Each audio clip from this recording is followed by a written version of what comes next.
Since the last time we talked, Call of Duty, Black Ops 4, and Starlink, Battle for Atlas, and of course Red Dead Redemption 2 have all come out, not to mention stuff like Soulcalibur VI. We have a lot to talk about here in episode 142. Let's do it. And we have 15 minutes to do it. 15 minutes? Why? I'm just kidding. Oh. It's like, did something just come up? All right, good. Don't freak me out like that. 15 minutes before a baby cries. Who is your daddy? I am your father. You fathers will understand. My father taught me many things here. I got an idea. How about you all sit there quietly while I make dad noises? But hey, listen, we are 2 weeks since our last time chatting together about video games and stuff, and it just happens to be essentially the most important month of the year for gaming for the last couple of years. And in terms of the number of games that have come out, the number of big games that have come out. So let's talk about stuff that we're playing right out of the gate. Have you gotten back on the gaming wagon at all? And if so, in the last 2 weeks, what have you been playing? Okay, and yeah. By the way, we are going to dive in a little bit to Call of Duty, Starlink, and Red Dead. So if you don't want to talk about those too much, don't. But anything else, go for it. Okay, so I'll just list off real quick what I've been playing. Still playing Assassin's Creed Odyssey, about 12 hours into that game, which compared to most people, that's barely doing anything.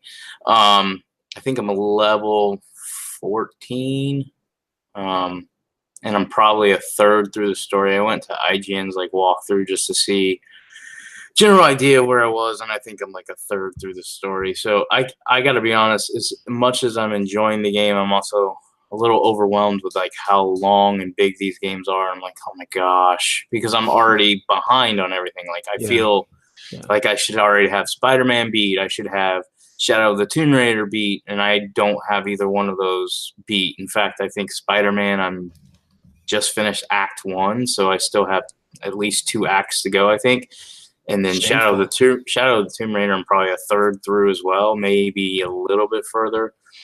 As far as other games, since we're going to talk about Starlink, Red Dead, and what was the other one you said we were going to talk about? We'll talk a little bit about Call of Duty, Black Ops 4. Then I think the only main one I can think of off the top of my head is Soulcalibur VI. All right, let's talk about that a little bit, because I haven't played it at all. I know you have. I've got it downloaded. Because you bought it, since we do some game sharing now. And I have not tried it yet, so tell me why. First of all, tell me about what you think about it, but also, should I try it out as someone who really does not like fighting games? Hold on 1 second. Can you hear me yet? Yes. Okay, it's just me that can't hear you. Okay, sorry. Can you hear me now, though? Yes. It's what it is I'm going through my controller for my headphones, and my controller it's not the controller really, it's just the setup is real finicky. If it gets if the cord gets touched at all, it disconnects. So it's we need to have a whole episode in the future where we just have you turn the camera and show us your whole setup, because it always sounds so complex.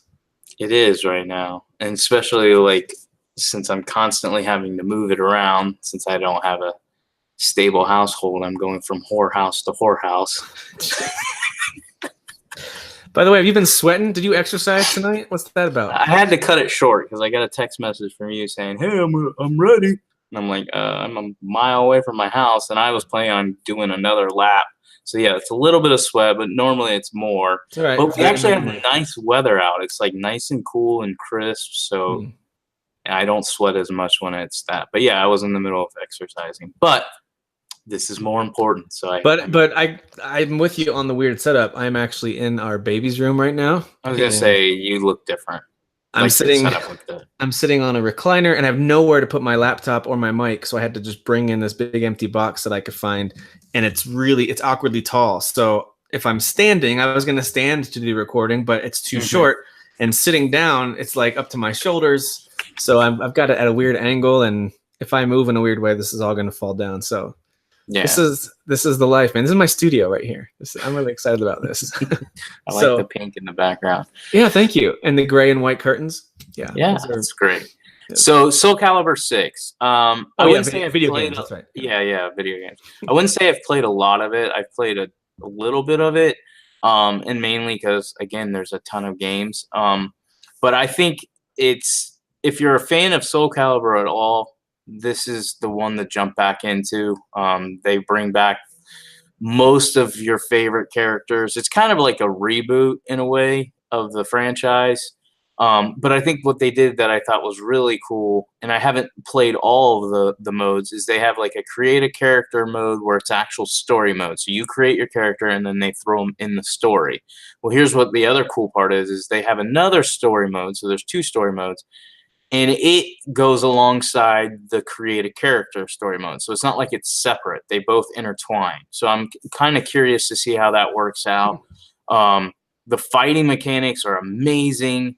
It looks great in 4K. It's not native 4K on the Xbox One X, but on my monitor, and this is why I talk about my monitor a lot, because I have an Xbox One X. By the way, I got a new Xbox One X. So I have an Xbox One X on my big Gotta screen. hear that story. All right. Yeah, and then I got an Xbox One X set up on my monitor. Okay. And the main reason I did this is because Eli is obsessed with Fortnite. So him and his 2 friends come over here, and it's a pain in the butt because they're constantly begging me for the Xbox. So I just went ahead and got another one so they could play on the Switch and the Xbox. And I got the deal for, you get the Xbox One X for $400 if you buy Red Dead with it. So I got a digital copy of Red Dead. So for a total of $460, I got an Xbox One X, Red Dead Redemption 2, and NBA 2K19. So I think that's an amazing deal for, again, considering what the Xbox One X is. It's definitely worth more than $400 for the power that system has. But we've talked about that before. But anyways, so I actually can switch between the big screen and this screen right away, for Red Dead, for Soulcalibur, for all those games. And it looks amazing on both. But again, the reason I like my monitor the most is not only does it have great lighting, which if anybody knows anything about monitors, like high-end monitors have great lighting, so they don't really need HDR. You can buy a really expensive one with HDR, but PC gaming's really behind when it comes to HDR. But the lighting's really good. But what it does is it actually makes, because it's a smaller screen, the picture is even crisper than a big screen TV. So, like for instance, Red Dead looks great on my big screen, but it looks even better on my monitor. It's even more crisp, more clear. So Soulcalibur, I thought, looks way better on my monitor compared to my big screen, and that's because it's not native 4K. That's why Red Dead, I actually think they look pretty close. And I know some people are like, you're making a big deal about native. It really does make a difference. Like, native does make a difference. I can actually see the difference. It's way crisper, way clearer. It doesn't have, the little webbings and stuff like that you can see, that you can tell it's a grid, really. They make a grid and stretch the picture out and stuff like that. So all the games look great on the monitor compared to my big screen if it's not native 4K. But as far as Soulcalibur, if you like fighting games, it's definitely worth owning. If you're not really into fighting games like you, I think it's worth trying out the story mode. And as a Witcher fan, playing as Geralt is pretty awesome. Plus, I created my character to basically look like a Michigan Wolverine Mortal Kombat ninja character, combined with Geralt. Hang on. A Michigan Wolverine, like football player, mixed with Mortal Kombat. Well, the colors are Michigan Wolverine. It's in blue. Okay. But I made him look like he would be like a Sub-Zero or something like that from Mortal Kombat. Yeah, he looks like a ninja, but he has Geralt's moveset. Gotcha. So I have the magic and the sword, and he's pretty sweet to play with. Sounds like the kind of characters I used to make back in the old wrestling games. They had to create a character mode. Mm-hmm. That's the kind of guy I would always make. Just really ridiculous looking with my favorite sports team colors.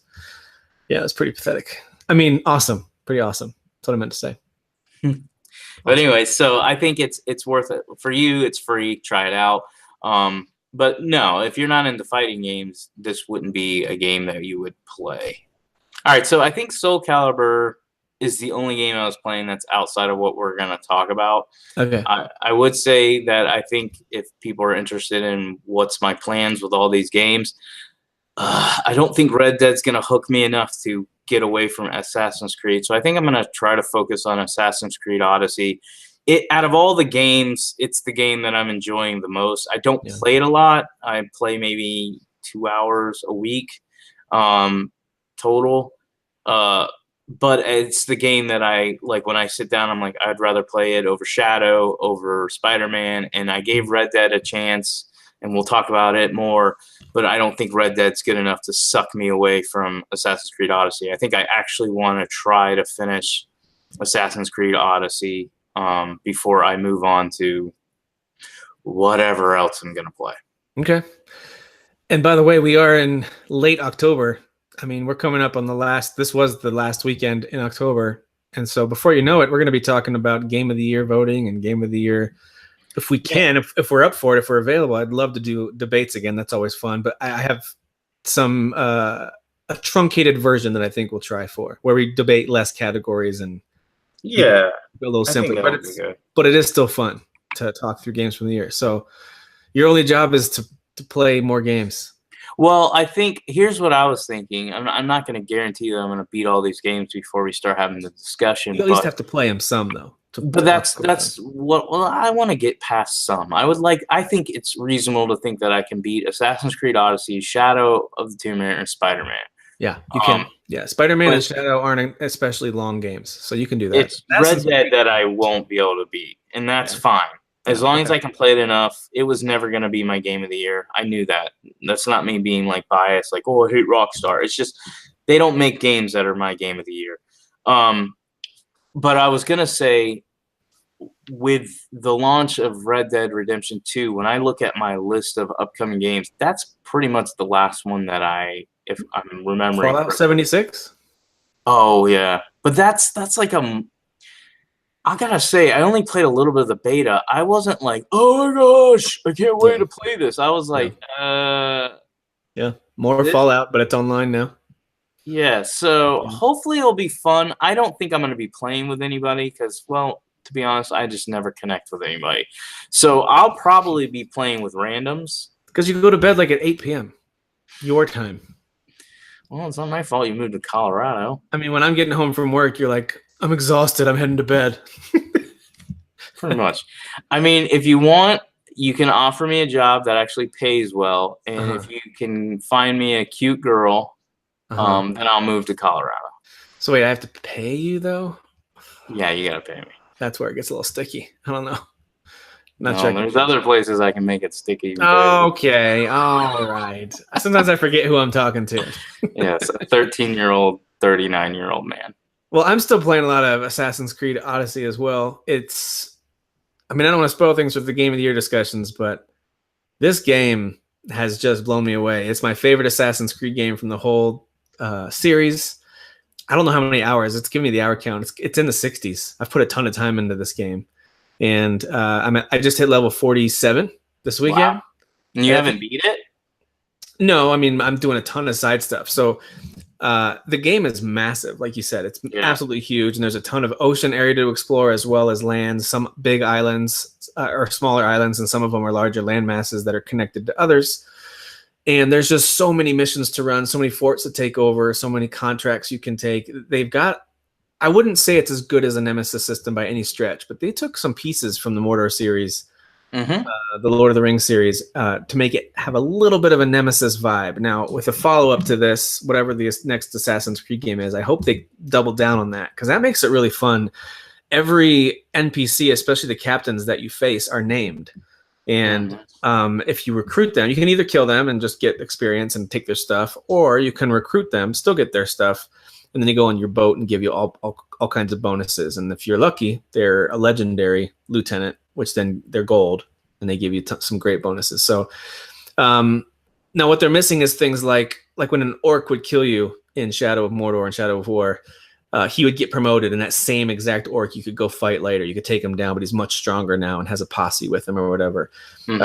Or if you kill him, he might be resurrected and come back as some kind of weird, zombie version of himself. That was really cool. It gave a very personal touch to it. This doesn't have that, but it does have a little bit more of tracking down individuals within camps, whether they have a bounty out for you or whether you took a contract for them. And of course, the mercenaries are the big part that feels a little Nemesis-like. They're all named, and when you kill one, after some time passes, another one replaces them. There's 9 tiers, and they get tougher. I'm now on tier 2. I only have 1 tier left, which is this level 50 guy I have to fight. He's the final mercenary till I hit the top. That kind of system has really sucked me in, where I'm tracking down other mercenaries, or I get in enough trouble and a bunch of them start tracking me down. And I've found that challenge to be fun, and I've got 2 or 3 in the area that know I'm nearby and they're looking for me. And if I can manage to take them out one at a time, which is really tough because they're hard to beat, man, it's a lot of fun. So I'm loving the mercenary and captain system they've got. They also, I only recently realized this in the past week, that they actually have daily and weekly quests. I guess I never really tracked that. But they update the main board in each town or on your ship with daily and weekly quests that give you this special currency called orichalcum, which you use at one vendor to buy special gear. Not unlike something like Destiny, where you go and talk to this guy. He's got a limited selection of items for a limited amount of time, and then after that it refreshes to a new set of items. And you can also, for a little bit less of that currency, you can get a kind of a mystery box kind of thing and get one legendary piece of gear. You just don't know what it's going to be. Yeah. So that stuff's been pretty cool. But what I just figured out, I think it was Thursday or Friday, I was playing this game and I ended up staying way too late because I went on, I think it was Thursday night because I was off Friday. I got into a quest line that, I don't want to spoil anything, but this is not a part of the main quest. So I don't think it's super spoilery. Very minor spoilers here. I got on this quest line. This was following a smaller quest line where you go to this island. It's all about the Minotaur, and the whole culture is all surrounded with the myth of this Minotaur monster. And of course, you figure out by the end it's all a ruse, and it's this guy wearing this mask, and it's all played for laughs, and it actually is kind of funny. Or they're just there to steal your money, to lure you into this cave against a fake Minotaur, who's just a guy in a bull mask. And then they attack you, and then you beat them and all that stuff. And there's a little storyline there. But then in that same area, you actually stumble across this kid who's in these ruins, and he is waiting for his dad to come out of the labyrinth, which, if you know mythology, that's where Theseus tracked down the Minotaur and killed it, was in the labyrinth. And so you have to do a series of quests to even get access to the labyrinth. But once you get in there, you start to realize there's a real monster of some kind down here. And even though this game is really grounded in a lot of reality in a lot of ways, in terms of you're just fighting humans and the creatures don't talk, there's nothing fantastical about it really. Then until you get to some of these mythological face-offs, one of them is with the Minotaur, and he's massive. It felt like fighting a boss from a From Software game a little bit, because he was really tough. And it was very, very satisfying. You take him down, you get some super epic gear. And it was just a lot of fun. And there's a few others, too. I won't give that away. Not to mention there are legendary animals as well, like a giant bull, giant bear. I've posted some pictures in the group of some of those creatures that I've fought. So there's been so much side stuff that has interested me that I have not been in a hurry to go through the story. But I do think the storyline is good. Not amazing. I still think stuff like God of War and Far Cry 5 had a more interesting story, but still an interesting story here. A little bit of a mystery about your family's background and stuff. But overall, it's just, I think my personal preference of this setting over any other Assassin's Creed setting has come full circle. I didn't realize how much I loved this setting until I got in there and started playing it. So I really, really love it. I think it's a blast. I think the ship battles are fun. There's a couple of twists in the story that kind of made me raise my eyebrows. Like, that was surprising. That was pretty good. And then the side stuff is compelling. This is the closest I've gotten to a Witcher 3 type experience since The Witcher 3. Yeah, now, good.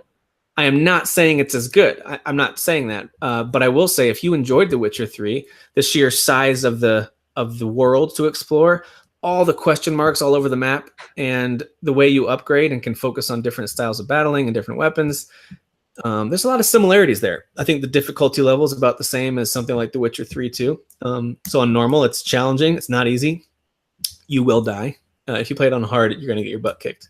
So anyway, all that to say, I love it. And one thing we forgot to mention last time when you and I talked about this was it's the only other game besides Legend of Zelda Breath of the Wild that has a climbing mechanic that doesn't really limit you much. Yeah. There's a few different walls that I could not scale because there's something with they didn't want you to be able to scale it, I suppose. But most rock faces, most walls, most buildings, you can just pick a spot and start climbing, and your character will climb right up the wall, which is fantastic. So they've taken a page out of Zelda and really improved the climbing mechanics. I haven't had any of the janky Assassin's Creed moments. I've probably only had one really glitchy moment where I was trying to jump back onto my boat after taking over another boat, and my guy kind of floated in the air like he was falling for a long time. And when he finally got out of the air, he hit the deck and died because it thought he fell a long way. That was the one glitch that I've had. Otherwise, I can't believe a game that looks this good, that plays this well, that's as massive as it is, doesn't have more glitches. I'm incredibly impressed, and I love this game. I love AC Odyssey. So I would probably be even just as much a passionate about it as you if I was really digging gaming right now, because I do think out of all the games that I've played in the last probably 6 months, it's been the one that I've enjoyed the most. Yeah, and it's just flat out fun. Yeah, I'm only Combat's 12 hours fun. in. Yep. That, and I really did enjoy Forza Horizon 4, which I'm still playing that off and on. Sure. I still think that's an amazing game. That's another game that blows me away when I look at it. I'm just like, oh my gosh, this game's so gorgeous. I can just absolutely gorgeous. Yeah, it is. Yeah, that one is certainly towards the top of the list when it comes to best visuals for the year. When we start discussing that, Forza Horizon 4 is beautiful. And it's one that's fun to hand the controller off to the kids who are nearby and just let them drive full speed and do whatever they want and just have fun. I wish I had kids like that, but mine are obsessed with Fortnite, so that's all I get. Yeah. No, we don't have a lot of. I mean, they play Fortnite a little bit, but they're not as into it. They played it a little bit last time we talked, but they're back onto things like Minecraft. My one son is really into Monster Hunter Stories. He's really digging that game. My other son the other day, he was playing on the 3DS, and I recognized the music, and I went over to see what he was playing. He was playing Xenoblade Chronicles it was like the remake of the Wii one that came out to the new 3DS. He was playing that, and I was like, man, you're the best. I'm proud of you. Yeah, I was going to say, I'm proud of you. I'm so proud. I can get rid of the rest and just keep you. Yeah, you're the only one I need.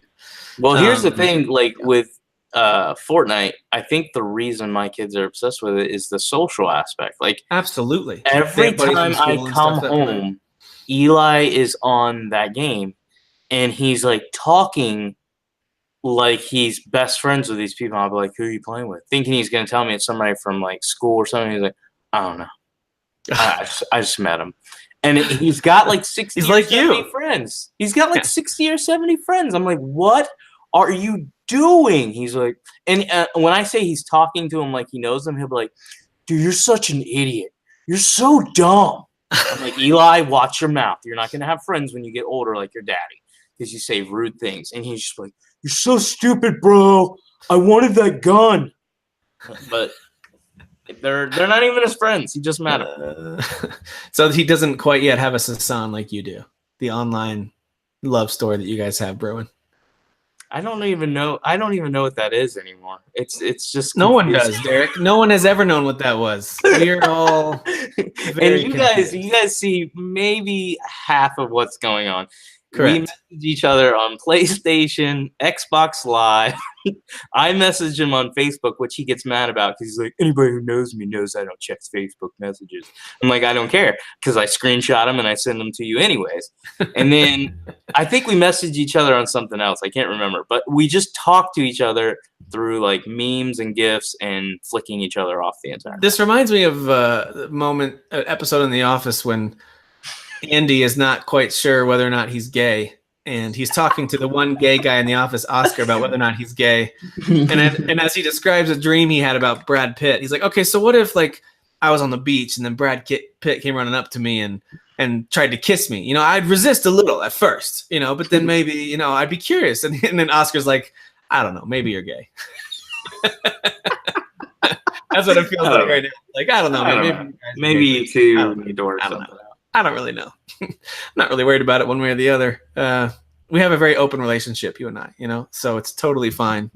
Yeah. You do you. And everybody else, if you can. And yeah, apparently. Speaking of Battle Royale, let's talk a little bit about Call of Duty Black Ops 4, which came out on my birthday a little bit ago. So the new Call of Duty came out, and it was funny. I actually had texted Derek. I said, hey, we should talk about Call of Duty in an upcoming episode. Let's make sure we each play a little bit of the campaign. And he's like, dude, there's no campaign. Because I had totally lost track of this game. I had forgotten that this Call of Duty was going to have no real single-player campaign. So good call. You're right. I jumped into the game, and I have a few thoughts on it, and then I want to see what you think based on what you played. Call of Duty Black Ops 4 is gorgeous, and it still plays just as well as every Call of Duty game, maybe even a little bit better. I just think the shooting in those games is so spot on. It's so perfect. I played a little bit of World War II a couple months back when I got the Xbox One X. I just love the way Call of Duty games control and feel, and the shooting just always feels great. The variety of guns is always fun.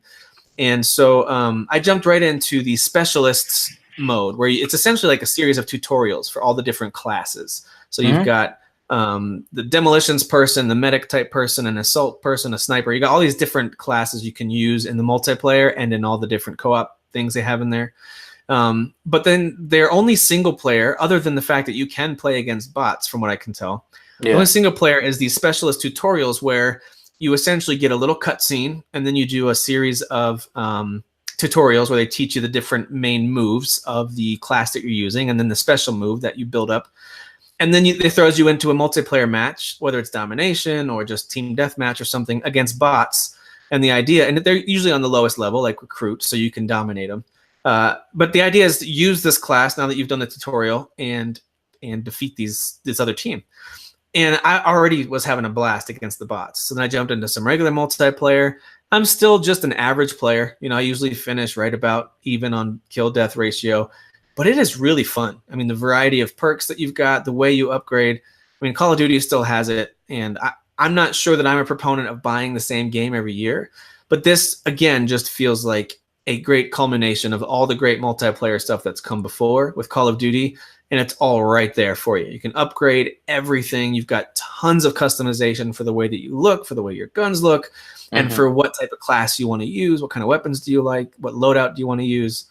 Man, it is just really good. And of course, they have a new mode called Blackout, which is their Battle Royale.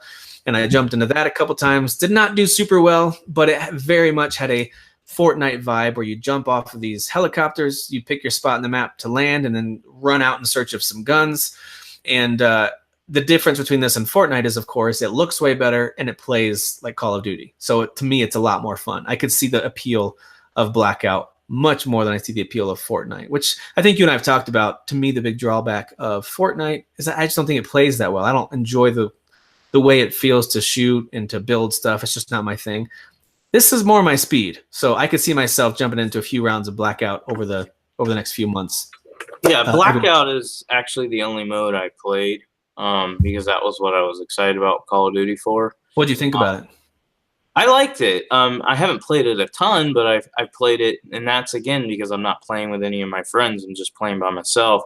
But I just jump in with randoms. I like playing with a squad. I rarely do solo. I did solo like with PUBG for a little bit, and then I was like, no, I like duos and squad better. So with Call of Duty, I did the same thing. I was like, I'm just going to play with squads. Do you just play with randoms, and do you chat with them while you play? Do you yell at them like your son does? How does that work? Guys are such idiots. No, because they would be yelling at me. Like the first match I played, I can give you a brief description of the first two matches because they were amazing. First one, I drop out of a helicopter right near a gas station. I run into the gas station looking for a gun. There is no gun. I run out of the gas station. I see a house. I run towards the house. As soon as I get to the house, there's a guy in the house with a gun. He shoots me. I'm dead. So I was in the match for about 20 seconds. That was my first experience, except it was with the store. And I was like, ooh, I bet you there's stuff in there. And there was someone in there before me, and I died. Yeah. And then my second one was with squad, and we were doing fine. We were moving out, whatever. I didn't have my headphones on. Well, I see this guy run in, and I freak out because it's like we're stationed like inside a building. He ran in the door, and I'm thinking it's an enemy. So I start shooting him, and I drop him and kill him. He didn't really fight back. And match ends a little later. I was the last one to die of my teammates, and I get a message from one of my teammates, and he's like, "You've been reported." I go, "Why?" And he goes, "Because you killed your teammate." all of come us on, have man. reported you, and I'm like, oh, that's why he didn't fight back. He didn't You know just what thought that. you thought you were so good. You're like, this dude didn't see me coming. He had no clue that I was going to shoot at him. So that was my first 2 experiences. I was like, this is great. I'm doing really good. I've already been reported in the first 2 matches. But I think I really like PUBG. I'm not going to play this game a lot right now just because of the 5 billion games I have right now. Yep. But the little bit I played of it, I think it's good. I think it's PUBG, but better because PUBG is another one that's like Fortnite. Well, here's the thing. Fortnite actually probably plays better than PUBG. The problem with Fortnite is I hate the building. I think it's stupid. When I watch you one-on-one with somebody and they're just building while you're shooting, and I'm like, oh my gosh, this is so stupid. They're building. It's not my favorite thing either. Exactly. They're building an entire wall in 0.2 seconds to block your bullets. I'm like, this is just dumb. I know it's not set in reality, but it's just so stupid. So I'm like, no, I will not play that game. Which every night, frickin' Eli invites me. Like, he annoys me whenever I log on my Xbox. Invited to party. Invited to party. And he keeps doing it, and he knows what he's doing. He knows I'm ignoring it, and he's like, I want to play with you, Dad. And I'm like, I don't like you, son. He wants to bond. Come on. No, he wants to shoot me, is what he wants to do. And then call you an idiot. I got it. Yeah. You're such an idiot, Dad. But you didn't try any other modes in Black Ops, right? You didn't try zombies or anything else yet? Because they do have several other modes that I haven't jumped into. I kind of did the standard multiplayer a bit. I haven't tried zombies, although it looks like they've really gone all out with all the zombie mode stuff. It's never been my favorite, but I do want to try that. I can tell you that standard multiplayer is fun. The specialist stuff is the closest thing you'll get to a story. Each class has a character with a backstory attached to it. So there's little touches of story here and there, but there's just not that through line of here's this character, you're a new rookie trainee jumping into this big, long, 6 to 7 hour battle. They don't really have that this time. Well, I really do wish, and I've been waiting for a Call of Duty or a Battlefield or one of them to stop doing these like little 5-6 hour dumb campaigns. I mean, don't get me wrong, the last Call of Duty was actually pretty good. Yeah. But for the most part, most of them are pretty predictable, repetitive, and they're not that fun. Like they're some of the story elements are fun to experience, but the actual play it is not that fun. Yeah, it's usually just go to this room. Here's a monster closet full of enemies until you beat all of them, and then move on to the next area. That's usually what I wish they would do is make it like, and they could do this. They could keep releasing multiplayer only, and eventually maybe release an expansion that is a single player story driven. Or maybe even do it like Destiny, where it's still multiplayer, but it's really a single player type expansion that you can play with.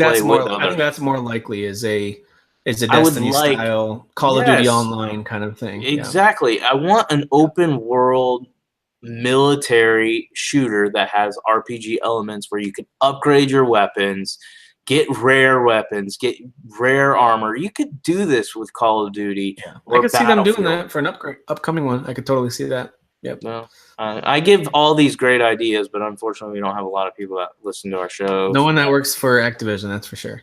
Exactly. Yeah. You could take my ideas. Well, let's move on from Call of Duty and to another release that came out, which isn't nearly as anticipated by many gamers, I don't think. It was something that people were looking at because Ubisoft made it, because the Switch version was featuring a certain fox who likes to fly a spaceship. Mm-hmm. But overall, not the most anticipated game for a lot of folks. It was one that I was excited about, knowing that it was kind of a family-friendly space adventure shooter. So I knew I'd be able to play this with the kids, and I was going to get the toy things and all that. So I did. I picked it up. I had pre-ordered it, and I got the Star Fox collectible item that goes with Starlink Battle for Atlas, which, by the way, is on every platform. But I do think the Switch version is best, and let me explain to you why. Because you bought it on the Xbox, right? Yeah. The digital version. So I downloaded that. I played it on Switch first, on the big screen, just to see what it looks like and to play it a little bit. It ran just fine. It wasn't picture perfect and the frame rate wasn't stunning, but it was fine. It ran just fine. Mm-hmm. And then I fired up the Xbox One X version. Of course, it's much more smooth. The textures are much cleaner, and just the detail is obvious. The detail improvement is obvious. Mm-hmm. But there's two big things that it's missing. Number one, it's a brand new IP, so I don't care about any of these very generic characters. They really are truly generic. It actually kind of reminds me of any of the characters from the Ratchet and Clank game and cartoon that weren't Ratchet or Clank. Like they're just kind of standard cartoon type characters. So I didn't really care that much about them. They're fine, but they're not interesting. The Switch version has Star Fox and his whole crew and a Star Fox story to go with it. So you happen across this crew, and you go through the main storyline of the main game, and you also do this Star Fox story. Playing it on Switch, it honestly feels like a new Star Fox game, like a Star Fox game done right. So that's the biggest advantage I think it has. And the second one is that it's portable. It actually looks really fantastic in handheld mode. I think on the big screen mode, you're going to be better off playing it on PS4 or Xbox. It looks fine, but in handheld mode, it looks really nice because it's a smaller screen. Smaller, it's crisper. Yeah, it looks real clean, and it plays, I think, a little more smoothly as well in handheld mode. So I like it a lot. As far as the way that it plays, I think it pretty much plays exactly like you want an arcade style space shooter to play. There's a lot more complexity to it than you realize at first. It's not like Star Fox in that you have essentially two types of guns. You have one bullet and then these bombs you can throw. It's not like that. You actually either buy digitally or buy physically the different guns that you want to use. And you attach them to the ship physically, or you can just attach them in the menu in the game. Everything from ice to kind of like a magnetic type attack, force field type attack, fire, of course, energy. You got all these different weapon types, these element weapon types. And every enemy has strengths and weaknesses. So there's a little bit of an RPG element to it because not only are you choosing the right element to use, but you also have all these mods that you add on. And they come in common, rare, and kind of a legendary type tiered system where if you get lucky, you get a really good drop of a great mod that makes your weapon power go through the roof, or maybe your recharge power for that weapon just dramatically improves. So there's some cool looting and RPG mechanics they've thrown in here too. So I think it's exactly what I wanted out of a game like this. It's very lightweight in terms of RPG and overall challenge, but it's a lot of fun. There's a handful of planets. I think there's like 8 maybe total planets, but the traversal between them feels a little bit like No Man's Sky. You literally aim up at the sky and then just fire your boosters up into space, and then there you go through the atmosphere and you're out in space. It's just a seamless transition from planet to space and vice versa. And then they unlock some fast travel stuff for you as well. So I think it's really good. I think it's interesting. The dogfight battles out in space are fun. The on the ground battles kind of becomes like a third-person shooter. Honestly, that's what it feels like. Almost like a third-person shooter if you were to have a jetpack, because you kind of go into hover mode right on top of the floor, and you can jump, you can dodge, and you shoot. And I find it to be a blast. So I really like Starlink a lot. I think it's one of those games that when we get to Game of the Year debates, it falls under the just plain fun or pleasantly surprising type category for me. It's a lot of fun. Don't know that I'll ever finish it, but I'm playing it a good amount. My son's higher level than I am on his save file. He likes it a lot too. So Starlink is a great game, and I think especially when it's on sale, I recommend you guys try it out. I like it a lot. So. All right, I won't add much to it. I would agree with you. I've enjoyed it. I probably only played a couple hours. Why did I buy it on the Xbox One? Well, obviously better graphics, but the main reason is the reviews I watched, which is what got me to buy the game in the first place. And I didn't pay the full $60. I wouldn't have bought it if I didn't have a discount. So, but the reason I bought it on the Xbox One is when I watched the reviews, they were like, Star Fox is great, but as you go through the campaign, the story, the main story is not geared towards him, and so he kind of like disappears. And I was like, well, that's kind of stupid. And then they were like, one of the reviews was saying how the main characters, except for the one blonde Leo kid or whatever his name is, are all good characters. He's the only annoying one. And he is annoying, by the way, right out of the gate. You're like, oh. Yeah, you can tell he's the one that's purposely supposed to be that way. Yeah. And so I was like, okay, if Star Fox is cool because of the Star Fox banter with his crew and stuff like that, I love that. I mean, that's probably one of my favorite memories of a kid is the do a barrel roll and all them bickering and fighting. And that he throws that in there right in the first battle. You hear Peppy. I think it's Peppy. And I honestly will probably buy this on the Switch when it's like super cheap, just so I can play with it. And it will. I mean, as all these Toys to Life games go, it will be cheap at some point. And I think Ubisoft will eventually really unlock ability for everyone to try every weapon and ship type. But for right now, they want you to buy the toys either physically or digitally, add to your collection. And you can change your ship types, your wings, the hull, the guns, the pilot, and it all comes with different advantages and disadvantages. Maybe better armor, but better mobility, but worse mobility. Maybe it's got some kind of better recharge on the gun. Each character has their own special move. I'm not sure which character you're using, but Fox's special move that he saves up is to call in one of his Star Fox crew. So, and it's at random.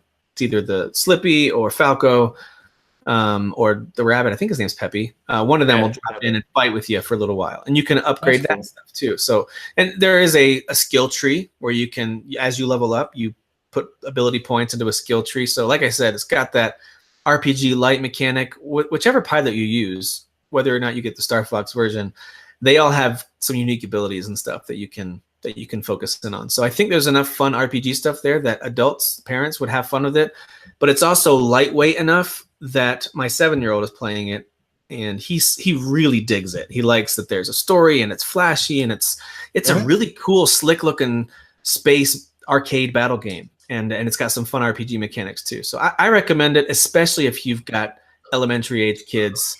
It's just a lot of fun and it's very family friendly. I recommend it on sale when gaming settles down a little bit, which, like I said, coming up, I think December is a good time because there's only like a couple of games that people would be somewhat if you're not going to get smashed, then there's really nothing for you in December. Yeah, it's Just Cause 4, which I'm not going to buy, and I'm probably not going to buy Smash either. So that's why I was thinking, and that's what I was saying earlier, I think things are going to settle down and I'll be able to beat games because I'll be like, okay, November and December, I really don't have anything to buy except Fallout, which Fallout, I won't go into it going, I have to beat this game. I want to finish the other ones. But Starlink is surprisingly fun. As somebody who thought No Man's Sky was trash, and I still do, I think Starlink is actually fun. I think it feels like a Saturday morning cartoon. Yes. And that's what I description. Like about it. Yep, exactly. That's exactly what it feels. But a good one, like a high quality, fun one. Yeah. That's what I liked about it. I was like, these characters are. I know you didn't speak highly of the characters, but I kind of liked it because, like I said, I went into it like this is a Saturday morning cartoon, so they're kind of cheesy or exaggerated. With that perspective, they're great actually. But they're really well done as far as feeling like I'm watching a Saturday morning cartoon. Yeah, and there's of course a big dramatic moment that happens that kind of sets you off on the main mission of the game. That's like, and the villain looks really cool. I think the villain looks pretty cool. Yeah, I agree. So it is fun. The enemy types aren't incredibly varied. They are not incredibly varied. So again, it's not meant to be the next No Man's Sky where it's randomly generating stuff. It's all designed a certain way, but it's very good. I think it's worthy of the high 7s, low 8s that it's getting from most review outlets. I think it's right at like an average of a 78 or something like that for most consoles. 77, 78. So, and I think that's just about right for it. It's very good. I would call that rating a very good. But speaking of Metacritic ratings, let's close out by talking about the highest rated game of the year, Red Dead Redemption 2, which is now out on PS4 and Xbox One. I'm assuming it'll come on PC sometime in 2019, maybe. But for right now, you've got to have one of the big two consoles to play this thing. From what I've heard and read and personally experienced, I think the Xbox One X version is the way to go if you've got that. Otherwise, get it anywhere. It's going to look and play great just about anywhere. So Red Dead Redemption 2 was my most anticipated game of the year. It was delayed a few different times, and every time it was delayed, I was just like, that's the one. That's what I'm going to be counting down to. And it's true. I was counting down to this game. What I didn't anticipate was that I would be eyeballs deep in another huge open world action RPG already. I did not know that I would love Assassin's Creed Odyssey the way that I'm loving it. So far with Red Dead Redemption 2 this weekend, I've put maybe 3 or 4 hours into it. I've gotten through chapter 1 and I've kind of dived a little bit into chapter 2. But then I went back to AC Odyssey because I want to really wrap that game up, whether it's story and whatever side stuff that compels me. I want to finish that game up. But I think I've played enough of this to give you my initial impressions on it. But since I've talked a lot, I want to let Derek talk first about, I'm not sure how long you've played it, but what have you seen so far from Red Dead Redemption 2? What are the pros and cons? As someone who wasn't really that hyped for this, Rockstar's not necessarily your favorite developer. So tell me what you think about this game so far from what you've played, regardless of what others think about it, right? It's getting 10s everywhere. This is just my opinion. And So I think just people have give us figured feedback. out I'm not like a tryhard. Like, I'm not going to knock it just to be cool. Okay, so I'm just in the beginning of chapter 2 where the game kind of opens up. Like, I would say chapter 1, I believe, is kind of like your prologue.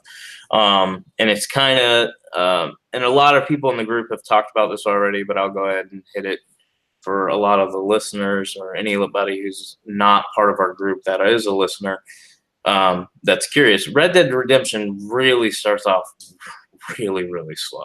You're talking about Like, the second one now, right? Yeah, the second one. It's just so freaking slow, and I keep expecting, and I kept expecting. I'm like, okay, they're gonna have some like cool intro, like they're gonna hit me with something that's gonna hook me. And really, once chapter 1 ended, they didn't. Like, I won't spoil it, but your big thing is you're gonna take down this train and rob it, and that was not that cool to me at all. Just every. Well, it wasn't like terrible, but it wasn't like spectacular either. Okay. Yeah. But the big things that I take away from it is, first of all, it's gorgeous, and as somebody who's like very shallow when it comes to women and video games, it's all about the looks for me, and that is really how I am. And this game is gorgeous. Like it is native 4K. Really so is. again, if you have an Xbox One X and you have a 4K TV. I don't care if you prefer the PlayStation platform. Get it on the Xbox. So pretty. See how crisp it is. Whereas on PlayStation or anything beneath the Xbox One X, it's still going to look good, like Tim said, but it's not going to be as crisp. It's not going to be as clean. Yeah, let me just say this. Games like God of War, Detroit, Assassin's Creed Odyssey, I might even throw in Shadow of the Tomb Raider and Spider-Man. Those are all very good-looking games from this year. Very good games, and they all look really pretty. Especially AC Odyssey. Now that I'm playing it, on the X on a 4K TV, I think it's stunning. Red Dead Redemption 2 looks better than all those games. It looks easily. So good. Even as you pan the camera around, and by the way, the character models. I've never seen a game with better looking character models. Their faces and just the way that they move. We'll talk about movement in a second, but the realism of it is so good. It's unlike. I mean, it might be the best looking game ever created. It might be, yeah. Okay, and that's what I do really believe this game is going to come to PC.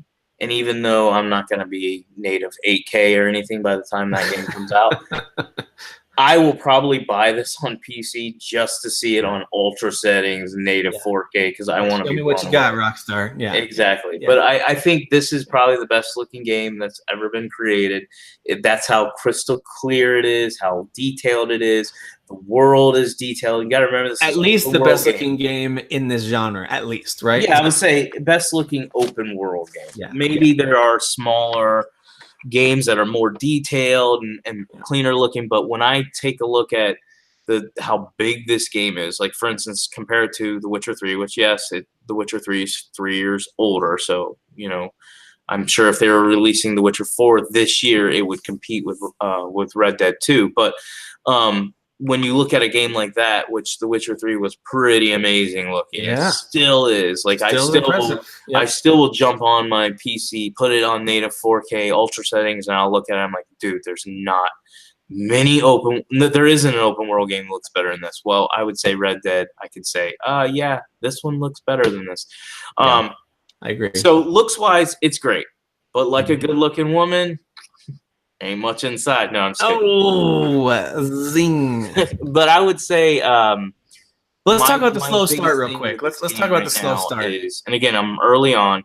Is the pacing is very slow, which that's fine. That's obviously deliberate. Like they went into this probably going, everybody's going to expect the opening to be this big explosive something to hook them. So let's slow it down. I expected, and instead they got a slow paced, like Western TV show. Like, let's just slowly intro you to the characters, the gang, and all that. And I think they've effectively done that. They have. But but it just wasn't what I personally wanted. But I can If- get over that. It's If just this were a intro. HBO series and they said, "Hey, here's Red Dead Redemption HBO series," this is kind of what I would expect it to be like. Yeah. You know, it's a very slow, very oppressive opening. You know, there's just this brutal blizzard, and they're trying to survive, and things aren't going super well, and you know, it's just kind of miserable to start. The first several missions or whatever are it's all very guided. It doesn't give you an open world to play with right out of the gate. You got to get And through. I think, to go off what you just said, Yeah. it is a really well done for a TV show / movie. Oh, it's excellent. My issue with it, and this is what I'm talking about with the pacing, is it's not fun to move around and play in. Like, you start out by walking through snow at 2 miles per hour or riding a horseback at 3 miles per hour while they talk. Yeah. You know me. The last 6 months I've said, what do I hate about gaming right now? Do not talk to me. Dude, did you get to the hunting mission yet? Yes. There's a mission in the snow where the guy teaches you how to use the bow and arrow, you go hunting. And it takes you so long to ride to this spot just to shoot a couple deer with the bow and arrow, and there's so much dialogue. I actually had this thought. Just to be clear, I don't think about you that often. But when there's a moment in a game like this, I'm like, yes, that's what people that have a crush on me say. I don't think about you that much, okay? Just a few times a day. But anyway, while I was playing that part, I literally thought, I was like, Derek's going to hate this part. Like, as soon as I got to the hunting part, I just knew. I was like, there's too much dialogue. Now, I enjoy that pacing for most of my entertainment. And I think if I had not been right in the middle of a game that I am loving more than just about anything right now, I wouldn't have felt rushed. I would have been okay with, me, I'm okay with that kind of slower pacing. Tell me the story, take your time. But I was starting to feel a little annoyed by it. And there's even entire scenes where the whole caravan or crew, or even just your crew of guys all on horseback, whatever it is, going to a new spot. And it just keeps doing this kind of cinematic view of them riding their horses. And the soft music, the soft Western music plays in the background. And it's very scenic and it looks very pretty. And I'm just like, how long is this going to last? Like, how long are we going to be? Can we play the game? Yeah, how long are we going to be looking at this? And so it certainly has a slower pacing. I think it's very effective. If you're a fan of really dark Westerns, and if you like kind of slower paced, very character-driven TV dramas and stuff like that, number one, the storytelling will be right up your alley. If you like Rockstar games, there's certain elements that I'm already picking up on that this kind of feels like a Rockstar game. Yeah. But in the end, and I know I'm kind of jumping the gun here a little bit, the movement in this game, the way you move around, the way you ride the horse even, not so much the combat, I'll talk about that shortly, but the movement, exploring the area, even just looting bodies after you have a battle. I feel like everything takes a long time. Too long. Like, I mean, it just takes a long time, even to walk from point A to point B. I can see the spot over there. I need to get over there to go search a house because my boss told me to go search this house. Even when I'm holding the quote-unquote run button, I'm doing a very light jog that is just barely moving. And I'm just... And if you're going for realism, they're nailing it. But that's the thing. Yeah. The thing is when we play video games, like we meaning gamers, we want reality. We want games to stay, for the most part, obviously if a game's clearly outside of reality, we're okay with it. But when a game is like grounded in reality like this, we want that with the comforts of some unrealistic things as far as how fast things move. Like a good example would be Assassin's Creed Odyssey. You are a human moving in a real world. It's all real. It's all based on... It's all historical fiction, right? Exactly. Yeah. Okay, so when you're moving in that world, you're moving like a real human, but they speed it up a little bit because they're like, hey, you got a lot of ground to cover. Yeah. So your horse and your human character move way faster than you can in real life. Everyone does. But again, that's how they video gameize it a little bit, which I appreciate that. Mm-hmm. I do, by the way, I expect by the end of my time with Red Dead Redemption 2, which I barely scratched the surface, I realized that. I expect that I'll appreciate what they did with this, that they made it feel like a real gritty, true Western. And for fans of Westerns, which by the way I do like Western movies and shows and games. Same here, I really do enjoy Western. I think I'll enjoy it when it's all said and done. But it's kind of like when folks played Bloodborne and then jumped into any other game. They wanted the combat to feel like Bloodborne. And since it wasn't, they were knocking every other game for not being good enough. Of course, Witcher 3 was one of them, but really any other game, it's like the combat just sucks after playing Bloodborne. I feel like when you are in a similar game, like for example, when I played Horizon right after playing Legend of Zelda Breath of the Wild last year, I liked Horizon a lot. We've talked about it at length. But the climbing mechanics and certain things that you couldn't do in Horizon that you could in Zelda, I was very annoyed. I was like, come on. And that's just because it's hard not to compare these types of games and experiences when they're right back to back like this. So I don't want to overstate the criticism of how slowly paced it is, but it certainly is noticeable. And if you're expecting a Grand Theft Auto type experience, you will not get that. I mean, think about Grand Theft Auto. You jump in and it's full speed, high speed, craziness right out of the gate. And that's what Grand Theft Auto is. This is not that. This is a lot more purposefully paced to kind of take your time. You're a seasoned outlaw. I like Arthur as a character, by the way. I think he's funny. I like his witty retorts and stuff like that. I like him as a character already. And I also like that he's not this outlaw with a heart of gold who's trying to get out.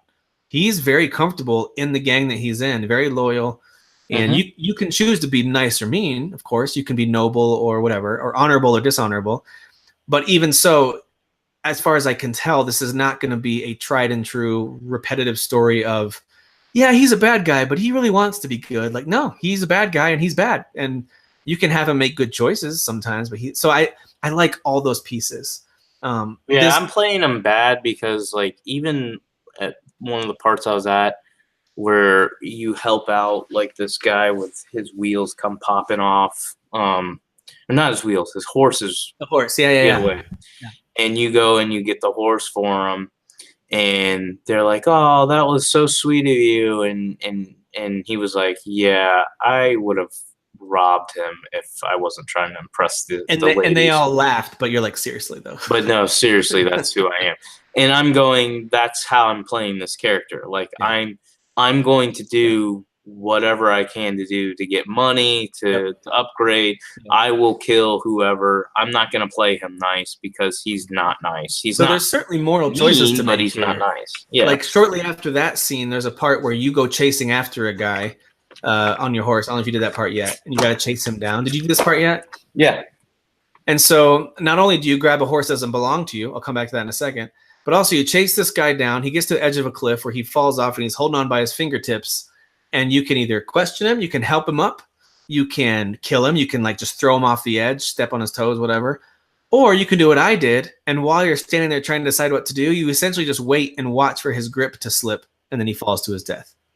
So, but each of those things that you do has some sort of there's a moral decision to make. And then the little message comes up and says, hey, you can either return this horse back to the person you stole it from, or you can just take it back to your camp and keep it. But keep in mind, it gives you this warning, honorable versus dishonorable. So in that moment, you know me, I tend towards being the good guy when I can. I took the horse back to the town. The guy said, thanks so much. I can't believe you brought it back. That's amazing. And I got a little like, yeah, you're more honorable now. But then I realized I have not bonded well enough with my own horse to get it to come close to me. It was all the way back in my camp. So now I've got to walk a couple miles at the speed that this game makes you walk back to camp. And so I was already starting to think, you know what? I might not have to be the good guy all the time in this game. I'm not going to be the good guy. Another good example is when you rob the train. Minor spoilers here. Your boss, this is like the second or third time he's given the decision to you to decide what to do with the people involved. And so there's these guys, they're kind of innocent, but they're witnesses. You can put them back on the train and then set it off. So then, they can eventually be found and rescued and be okay. And you can just threaten them if you want to, that they better not say anything. Or you can just kill them. That way, for sure, no one's ever going to know who robbed this train. So I, of course, threatened them, got them onto the train. I'm being my goody two-shoes self. And as I was getting ready to go start the train, I thought, you know what? This might come back to bite me. I ran back into the car, climbed in there, shot all three of them, and then sent the train out. I had that moment where I was like, I feel like this is going to come back to bite me in this game world. And I think this character, although he is mostly a nice guy to people he knows, he's an outlaw. And the smart move is kill the witnesses. So that's what I did. Well, and that's before it's Butch, right? That's the Dutch. Dutch is the Dutch tells you it's up to you, do whatever you want, but don't let them come back. Don't have them come back to us. Exactly. And so that's why that stayed in my mind. I was like, I just told him to get on the train, and then I shot him on the train so I could send the train packing, and there'd be That's exactly what I did, but I didn't plan it out that way. I was gonna just send him back because I'm a good guy. But then the more I thought about it, the more I was like, dude, if they ID our gang and it's because I sent him back, Dutch is gonna get mad at me. And of course, they've already, because the characterization and conversation is so good in this, I am very invested in my status and the gang and making sure that Dutch has my approval. I have Dutch's approval and things like that. I like the way Rockstar has. Tim needs validation. Tim, you can still be in my gang. I'm clearly out of your gang. It's just you and Sasan now tattooing each other and whatever you're doing in your weird gang. But I love the moral dilemma that they obviously are going to place this kind of decision making in front of you a lot moving forward. Everything from lying to killing. Do you rob him? One of the girls from your group was, had some guy that she knew that hated her. He was going to beat her up or something in the alley. And you have a couple different options. You could try to talk him down. You could be very diplomatic, or do what I did, just pull the gun out and aim it at his head till he leaves, things like that. So I really, really like everything I've experienced in this game, except for walking, especially in camps and in town. And let me just talk real quick about horse riding. I think for as realistic as it probably is, okay, I'm not a real cowboy. I don't ride real horses. I've ridden a horse maybe 4 times in my life. I don't know if it's realistic or not, but boy, is it annoying to try to get around on a horse. So there's certain button tempo, I guess, you're supposed to hit to make it gallop with the right speed. I end up just holding forward and tapping the A button to go fast, and it kind of works. But I don't feel like I've got great control over the horse. I do like that if you go way too fast and run into something, you could totally wipe out, kill your horse, and hurt yourself. I think that's fine. It adds to the realism. But overall, riding and controlling the horse doesn't feel super fun at the moment. So those are the big gripes I have with it, is just the too general exploration movement stuff. The gun battles are fun. The guns feel great. The bow and arrow's fun. I've already hunted down, one animal. That was fun. So I enjoy most of the gameplay elements. It's just the moving feels like Arthur's kind of given up on life when he doesn't want to walk. So, well, I think as we play it more, we'll enjoy it more. I think it's so like you said, for you, it's the adjustment of going from Odyssey, and I think you want to finish Odyssey. I do. That's another part of it. It's easy to critique something when you just want to go back to the game that you're loving right now. That's another thing that's a valid point on this, is I am loving Odyssey so much. I'm glad I tried out Red Dead 2. I wanted to give my impressions and get an idea of what my most anticipated game of the year is like. But then I'm going to put that one on pause and go back and just wrap up everything that I want to do in Odyssey, so I can put a bow on that game, uninstall it, and then move on completely. So that's what I need to do in order to truly enjoy this one, I think. And then, of course, next week we've got Hitman 2 coming out. It's one of those under the radar releases of this fall. Which I just got the first season in my Humble bundle. I didn't cancel my Humble bundle, so it charged me $12, and I got Hitman Season 1 on PC and Hollow Knight. So I think that's worth $12 for just those 2 games right there. Your 2 favorite games. Yeah, totally.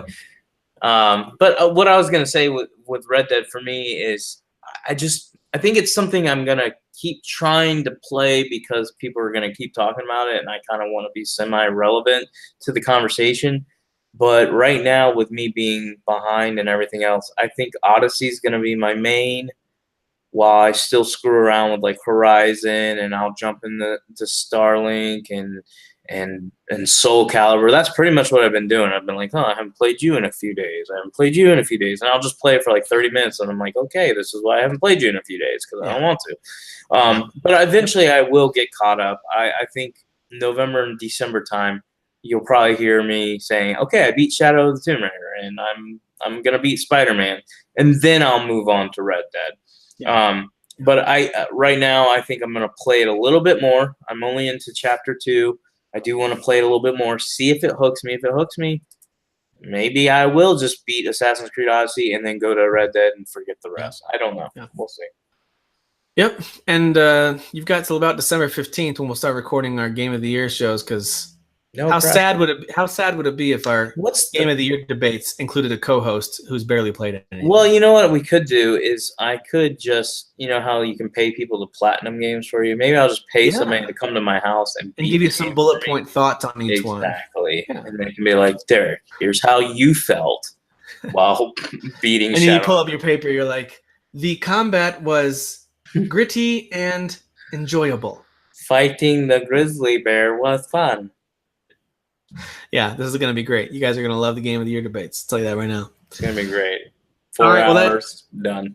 That does it for episode 142. A lot of games out there right now. I hope you all listening are enjoying at least one of these.